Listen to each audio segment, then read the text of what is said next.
We all know this voice.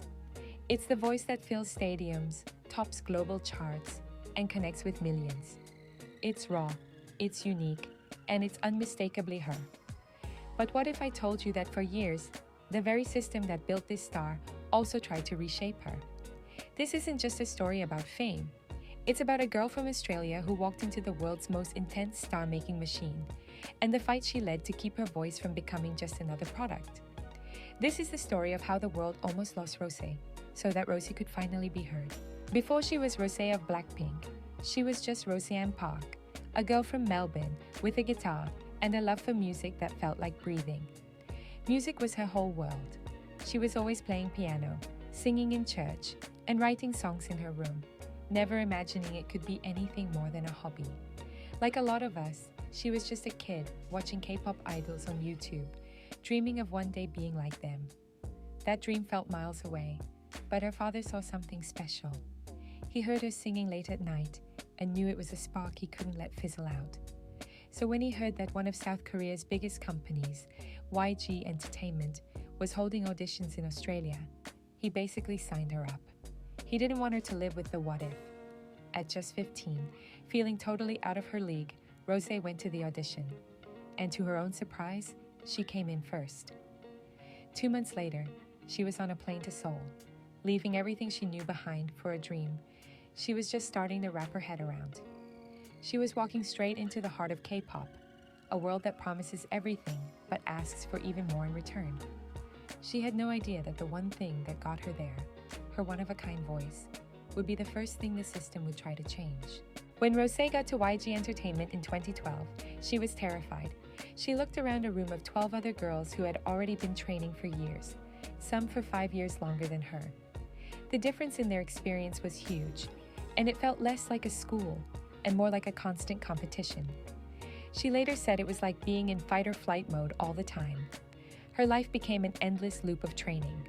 Vocal, dance, and language lessons started in the morning and didn't end until 2 a.m. But even then, she wasn't done. She'd stay late, practicing alone, terrified of getting cut and sent back home to Australia. She remembered, "I ended up fighting for my life, training for my life. I had no time to slack off." This system wasn't just about building talent, it was about creating perfect idols. Rosé revealed they were trained to be flawless in everything they did. This pressure to fit a perfect mold started to wear her down. The whole experience was incredibly lonely, and she even called it traumatizing to the point of being shocking. Being so far from home, under so much pressure, there was hardly any space left for her to just be herself. The silencing wasn't someone telling her, "Don't sing that way." It was much more subtle. It was the pure exhaustion from 17-hour workdays. It was the loneliness. It was the constant pressure to be a perfect girl, which made it almost impossible to be real or vulnerable. When every single minute is planned and every monthly evaluation could get you sent home, where's the room for a girl who just wants to play her guitar? The system wasn't trying to break her voice, but it felt like it was breaking the very spirit that made her voice so special. In 2016, after 4 intense years, Rosé debuted with Blackpink, and their world exploded overnight. They were a global sensation, breaking records and even headlining Coachella. From the outside, it looked like a dream come true. But behind the scenes, the pressure didn't go away. It just changed shape. The control was still there. Fans know all about the long gaps between comebacks, sometimes called the YG dungeon. For an artist like Rosé, who lives to create and perform, these long quiet spells were just another kind of silence. In the 2020 Netflix documentary Light Up the Sky, we saw glimpses of her stealing moments late at night with her guitar, just trying to find a personal escape.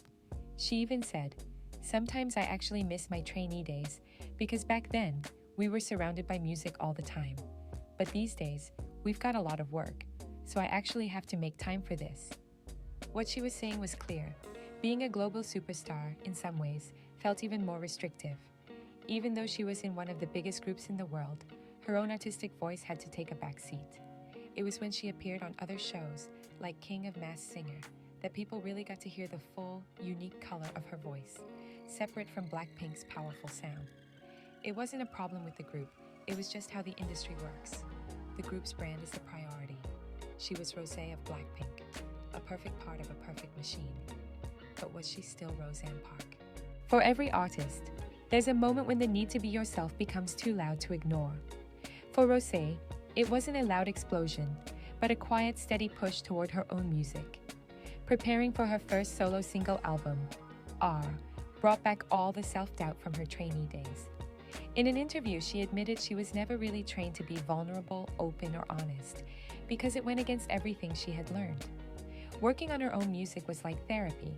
It was a way to deal with years of pressure. It was a place where she was finally allowed to be imperfect.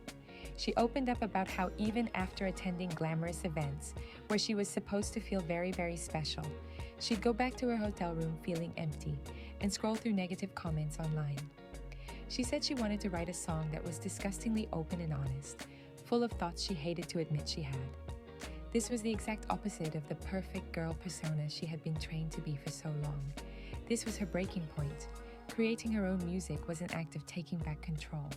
She was taking the mic, not just to sing, but to finally tell her own story.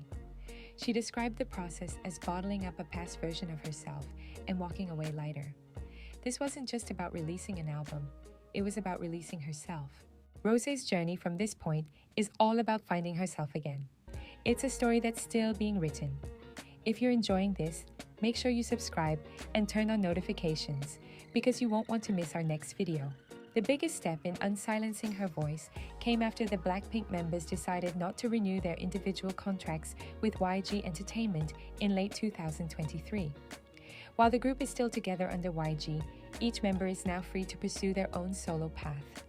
After months of planning, Rosé announced in June 2024 that she had signed with the Black label, followed by a global partnership with Atlantic Records announced in September 2024. This was a huge signal that a new chapter was beginning. She said it herself.